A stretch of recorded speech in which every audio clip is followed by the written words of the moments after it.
Sa mga nagpaplanong mag-beach ngayong long weekend, iba yung paghahanda dahil matinding init ang mararanasan bunsod ng mataas na antas ng heat index.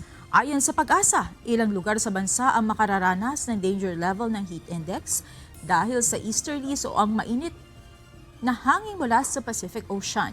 Simula bukas, May 1, ay iiral ang alinsangang panahon na lalong magpapataas sa heat index o temperaturang nararamdaman ng katawan. Ang mga lugar na magtatala ng matataas na heat index bukas ay ang Dagupan City sa Pangasinan na papalo sa 43 degrees Celsius, gayon din sa Subic Bay at Olongapo City sa Zambales at Sangley Point sa Cavite.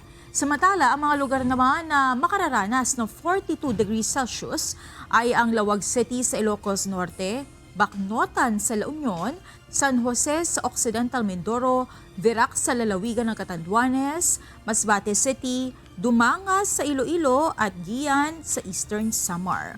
Muling nagpaalala ang Pag-asa na ang heat index na umaabot sa 42 degrees Celsius hanggang 51 degrees Celsius ay may malaking banta sa kalusugan na maaari mauwi sa heat cramps, heat exhaustion or heat stroke. Dahil dito, nagbabalang ahensya sa publiko na iwasan ang pagbibilad sa ilalim ng sikat ng araw, lalo na sa katanghaliang tapat. Gayun din, uminom ng maraming tubig at magsuot ng komportableng damit.